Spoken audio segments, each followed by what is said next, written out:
kata-katanya itu. Gitu. Saya ingin sekali menciptakan generasi-generasi penerus yang seperti itu, yang mempertahankan budaya setempat, seperti kata-kata itu cicing, nas pedang dan sebagainya itu dalam sebuah karya. Dan itu tidak pernah muncul selama beberapa tahun terakhir ini. Itu yang diharapkan sebenarnya. Oh, jadi, boleh ya? Boleh. Boleh, kenapa Boleh. tidak? Puisi Sebab kan karya sastra. puisi karya sastra dari hasil penempaan diri terhadap suatu peristiwa. Oh, berarti sesederhana mungkin. Ya, sederhana mungkin. Oh, deh. Ragu-ragu menggunakan kata-kata yang seperti itu. Tidak masalah. Kadang sudah ada di pikiran, boleh nggak? Bahasa-bahasa Boleh, sehari-hari seperti dan itu tadi ada yang di pikiran. Kenapa bahasa tidak? kasar. Nanti dipandang keluar dari aturan. Nah, aturan puisi Etika kalau dalam puisi seperti Bali Anyar itu pertama pemertahanan bahasa lokal. Walaupun bahasa Bali kan sama kan, tapi setiap daerah kan beda. Kalau Iya. Beleleng kan beda juga. Ya. Pemilihan kata-katanya berbeda. Jadi walaupun dipandang aneh bagi kabupaten lain, tapi itulah ciri khas kita. Yang jelas ketika puisi itu diciptakan, kita harus memasukkan pesan-pesan positif yang ada di dalamnya. Tidak secara sengaja mencantumkan pesan-pesan negatif. Gitu. Mungkin- Saya ingin sekali muncul ada peserta yang memunculkan puisi-puisi seperti itu dengan memunculkan ciri khasnya. Tapi sayang sekali tidak ada yang berani, belum ada yang berani gitu. Takutnya gitu, Pak. Ya. Melenceng dari Ya. dari Aturan. tema gitu. Ya.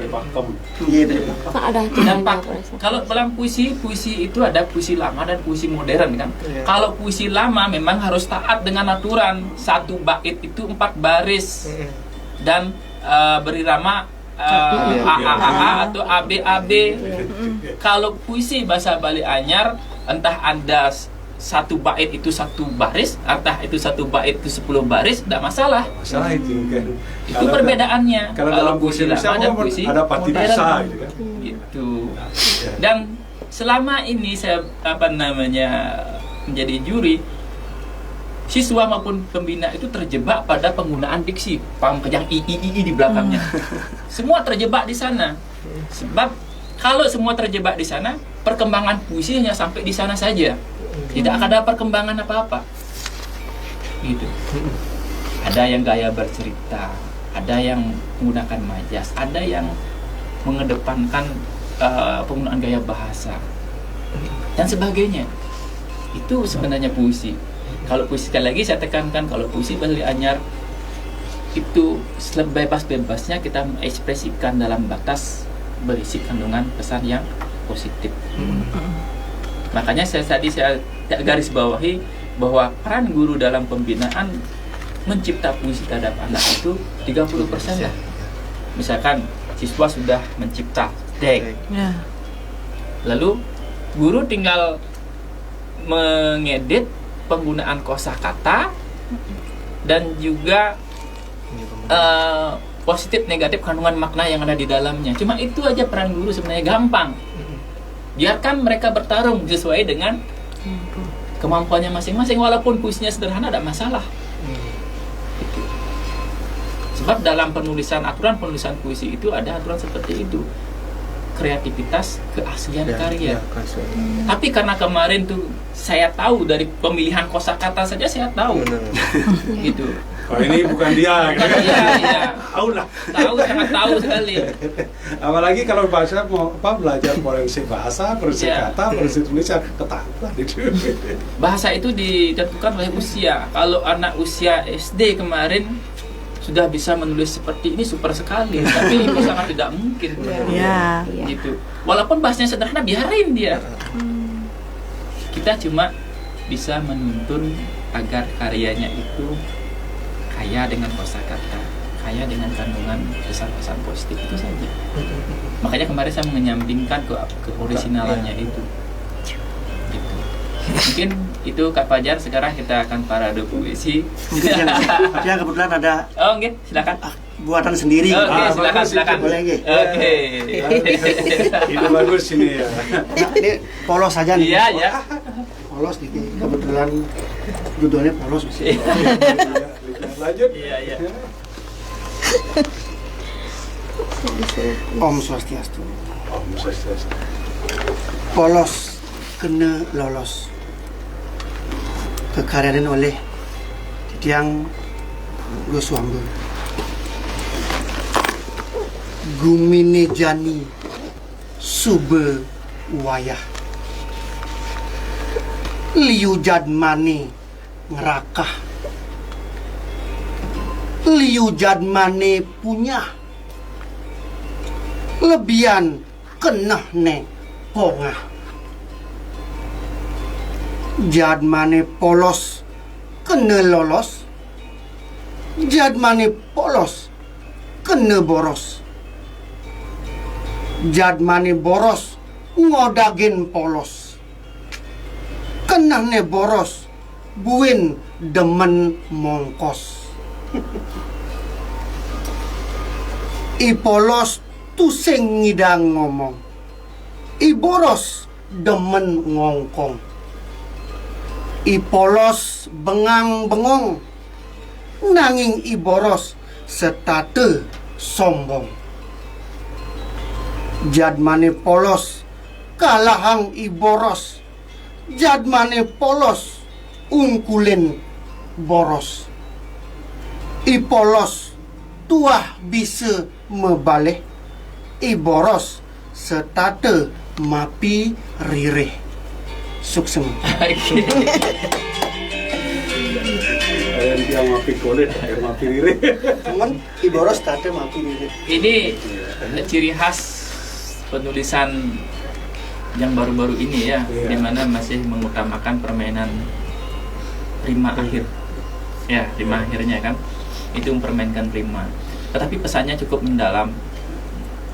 Dengan adanya seperti itu kan ada pesan tersendiri yang tersirat dan tersurat di dalamnya. Itu juga sangat penting sekali. Nah, justru kepolosan-kepolosan itu yang kita harapkan dari karya-karya siswa gitu. Tidak ada intervensi langsung, misalkan harus bahasanya begini, harus bahasanya gini, tidak. Berikan dia alternatif. Kalau bahasa ini disamakan dengan ini. Itu akan jadi lebih baik dan anak itu akan jadi lebih berkembang jadinya.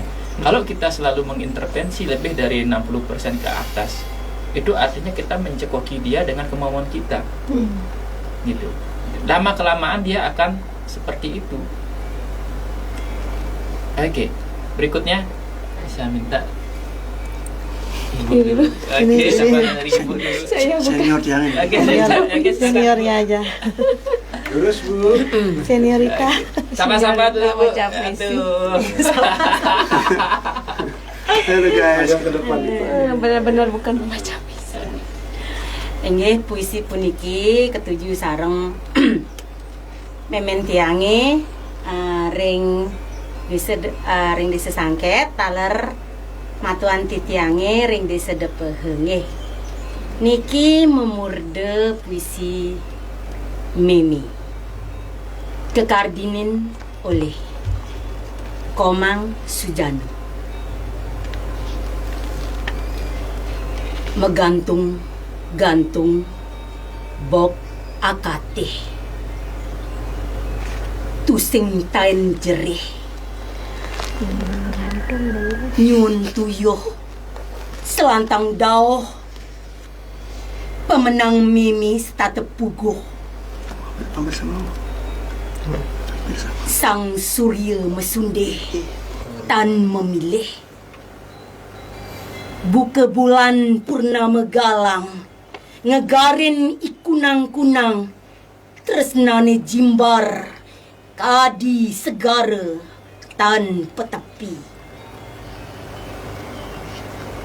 yen bah-bah genah sastra meumah sat damar suluh manah kepetengan dag-dag tan kepawanan meraga akasa, meraga teja, meraga bayu, meraga apa, meraga pratiwi. Tresnan Mimi, yen idepang titiang, dilemah tusing kartelah, di peteng setate langgang. Tajun 22 roras duang tali selikur. Mikrolas Ini gua mirip tulis seperti libur pembacaannya Sony ini, ibunya Iya. yang ngajarin ya. Bacaannya kayak Sony, kan Iya. saya ingat lagi Bu Desa ya. Desa ya, apa namanya? Memang kalau di mencipta itu usahakan tidak mengintervensi terlalu dalam, tapi dari segi pembacaan oke. Sebab pembacaan itu kan ada banyak guru bahasa Bali kan. Sony kenapa lebih suka ke ibunya? Karena karakternya lebih dekat dengan ibunya mungkin kan, atau tidak dekat dengan yang lain. Ini ada semacam hubungan emosional antara guru dan siswa gitu. Sehingga ketika pembacaannya mirip dengan penyair yang lain atau pembaca puisi yang lain itu sangat normal. Tetapi jika penulisan itu mirip dengan orang lain itu lebih mengarah ke penjiplakan. Apalagi sekarang ada pengecekan penjiplakan itu. Plagiat. Oke, Plagiat. Iya. itu hati-hati. Kalau bahasa Bali sih masih aman ya, tapi kalau puisi bahasa Indonesia cek itu bahaya, kan ada payung hukumnya kan. Ya. Oke, mungkin seperti itu, pembacaannya cukup berkarakter. Kan tadi rekan mirip si Sony. Oke, berikutnya siapa Eka? Coba Coba. Karena Tiang terus terang, Iya, ada apa? Kita santai aja. Tiang tertarik dengan puisinya Wahyu. Wah, ya. Sewalu Patre. Iya. Pak Nalu antara Sewalu Patre. Karya Wahyu Santoso. Seenon jerijin sayomi sidengupak suryak sabah icen beli meguyang di natah langit kena adil tui side ditu beli ngalih andihan galang sunaran lawat tatit idep beline ani setate ngumbare nguber lawat adine dumogi puin mani irag lakar bareng-bareng mesunaran dadi empang sideke adi disuwung kayun beli memondok suwe beli memanjakin ombak indriya ani punya ngubek pasih di paukudan kanti awak beline sayang mayang ane jani adi idihin beli kanti yening sujati ring tuas manah adine anu mesi sesunaran jingge icen belinunas galang akebiaran sidekeh adi mayang hidup beline dadi purnama di pejalan hidup adine sukses. Oke. Ini Kak Fajar, terdapat perbedaan antara puisi pertama kedua dengan puisi ketiga. Iya. Dalam puisi pertama dan kedua itu pengarangnya ini masih terjebak dalam rima akhir. Iya. Tetapi Wahya Santosa ini dia itu tidak terjebak dalam rima. Dia sudah keluar dari lintasan itu, sehingga sangat layak dia mendapatkan Grip Maurib juara satunya. Oke, Wahya ini sering kesini dia, setiap hari Jumat biasanya kesini dia. Oke.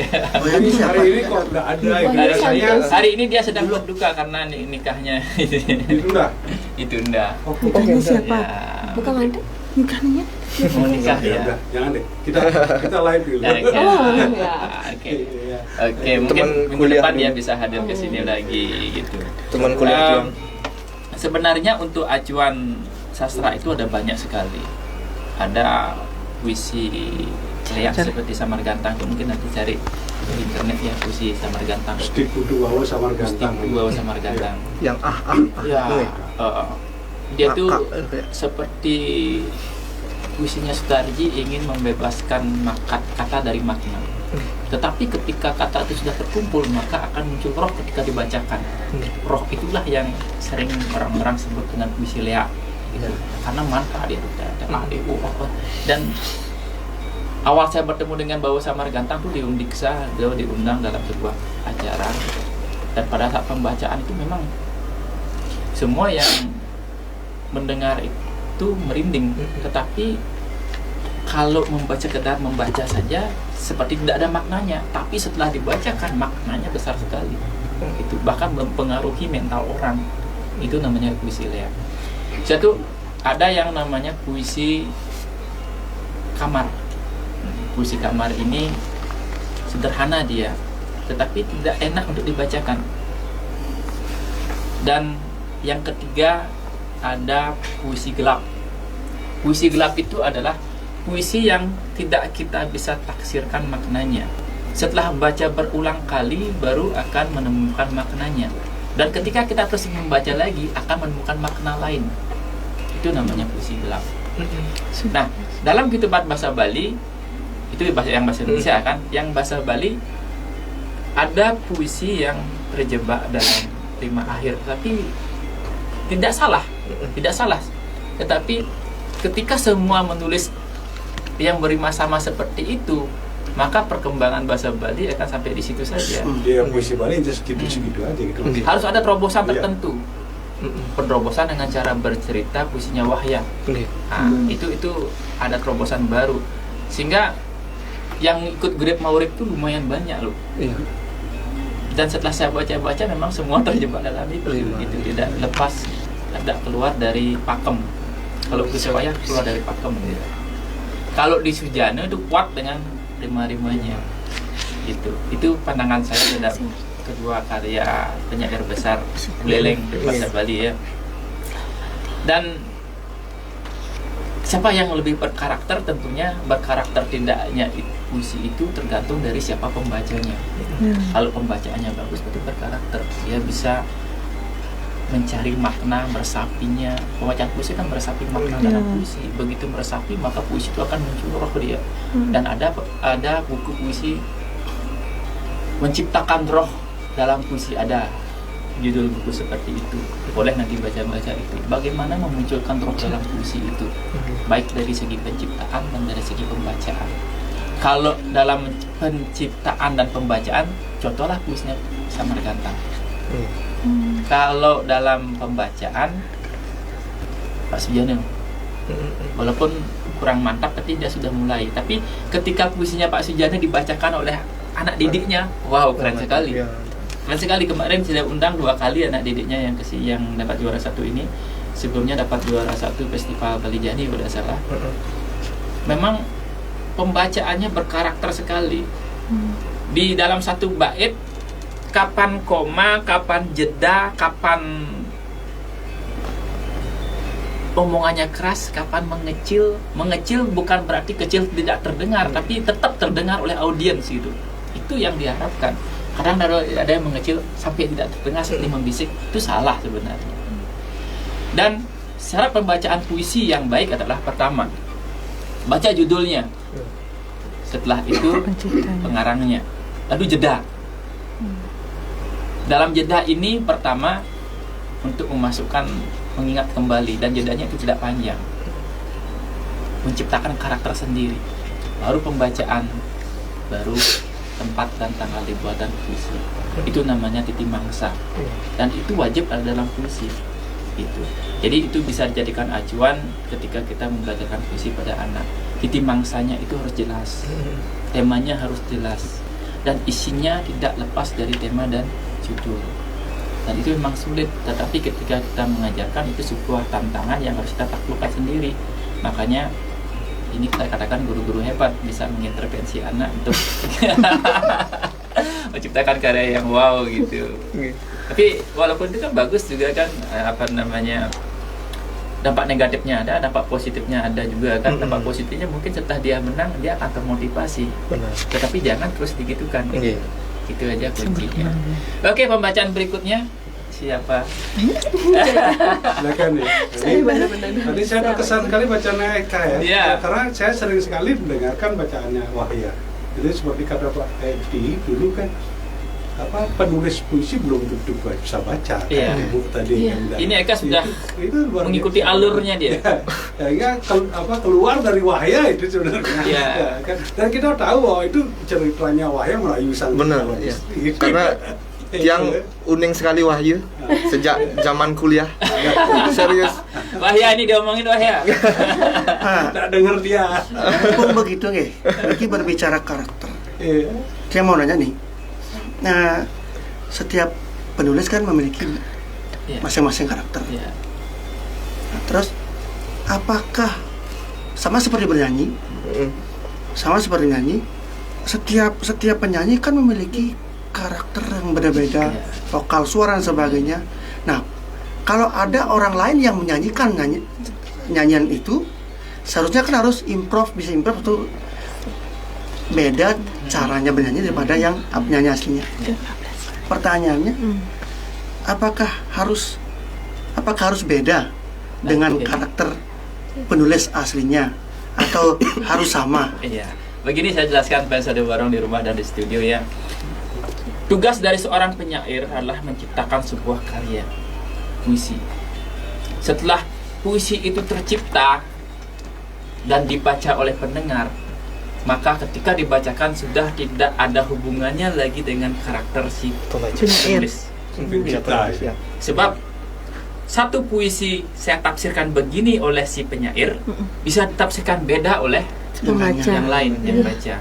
Maka tergantung dari siapa membacanya, bagaimana dia menafsirkan isi puisi itu. Makanya ada aturan ketika membaca puisi, kriteria penilaiannya adalah itu, penafsiran.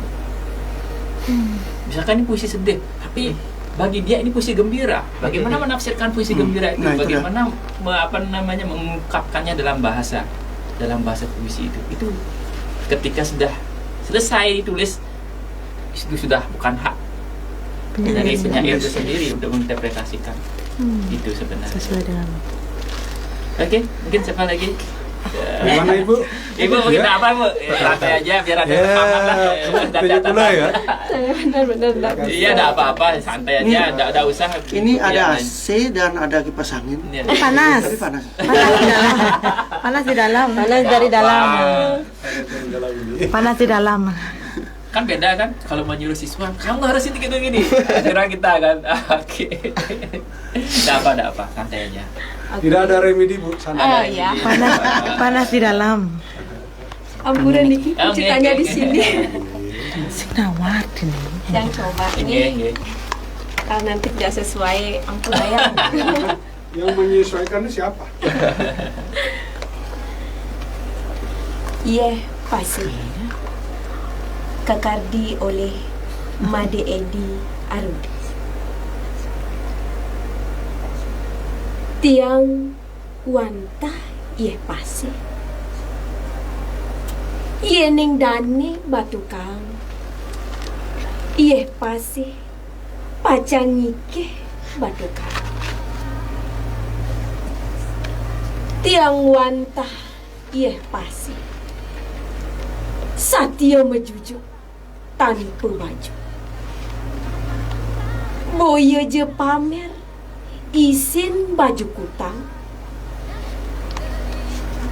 Wantah mangga dane umi. Pertiwi elang tanah bumi. Pinakenoje sane nganyusuin jaga. Cerdas. Kenten pesaur ianak lukuku. Puisinya sama. Nambakin bulldozer. Artinya gini, Ring tangkahnya. sujana. Sampai sama jadi ya. Ombak kantun pakebiur-biur. Megulung-gulung. Sadia ngikeh sekancan pepinah. Kawan. Sane melad marikose tanah umum. Ipun wantah jejah. Iening tanah ume kesulap kedadosang lapangan gol. Kedis padi wong tan. Wantah presida kepanggihan ring gambaran sani kegantung. Ring tembok-tembok museum. Oke. Ini protes sosial ya pada waktu kejadian. BNR. Enggak. Ya. Ya. Ada tanah warga. Primerwana Resort. Ya, ingin dijadikan tanah lapangan golf, tapi ada seorang yang wanita ini yang sampai buka baju nambah-nambahin bulldozer-nya itu. Itu dari kisah nyata yang saya gini akan membuatkan puisinya. Dan itu sekali lagi puisi itu adalah diciptakan dari hasil kepekaan penulis terhadap lingkungannya. Dengan adanya seperti itu, mudah-mudahan didengar dan kita bisa menghayati bagaimana ketika kita kehilangan tanah sawah dan sebagainya. Mungkin seperti itu. Oke, mungkin ada lagi yang ingin membacakan. Oke, ibunya Nasi nelpon. Sebelum lanjut Bu ya Pak ya. Iya. Berbicara puisi di antara tadi siapa namanya itu?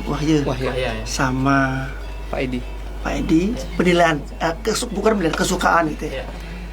Kalau Tiang di antara kedua puisi ini Tiang lebih suka Pak Edi puisinya, bukan berarti Iya. jelek si siapa namanya Wahyu itu, bukan khusus di diksi Ya. ya. Oke, itu semacam puisi itu ada dua sebenarnya. Puisi dari hasil kreasi, hasil perasaan sendiri kan. Tetapi ketika saya menciptakan puisi selalu ada perpaduan antara alam dan diri sendiri. Misalkan tadi di Wahya juga saya temukan itu sebenarnya, tapi hanya sedikit. Saya catat itu. Ombak Indriya. Ombak itu kan alam kan, satukan dengan diri ombak Indriya. Yang seperti itu yang kita harapkan dari sebuah karya. Tidak bahasanya monoton tentang percintaan diri sendiri, tetapi kita harus menciptakan sebuah cinta yang universal gitu. Ya, cinta kasmaran itu kan sudah biasa tuh kan. Jadi kita menciptakan semacam cinta secara universal. Seperti kemarin pada waktu baru-baru ini sebenarnya bulan April ini waktu saya mendapatkan juara 1 cipta puisi oleh Balai Bahasa NTB, saya membahas cinta sebenarnya, tapi cinta kepada kebudayaan. Saya bahas tentang kerapan sapi. Apa namanya istilahnya itu? Kerapan sapi lah. Enggak. Oh, di Karapan sapi yang ada di Kaliasem. Saya membahas tentang kenapa diadakan karapan sapi, apa makna filosofi yang ada di dalamnya. Jadi ketika membahas puisi itu kita masukkan filsafat yang ada di dalamnya. Ada yang saya ingat itu jika karapan sapi itu jadikanlah aku joki maha sempurna. Dalam kerapan sapi itu jadikanlah aku joki secara sempurna. Kan ada yang ini itu kan joki. Berjalan lurus. Berjalan jauh ke dalam diri. Jadikan aku joki maha sempurna jauh ke dalam diri. Hingga lupa pokoknya.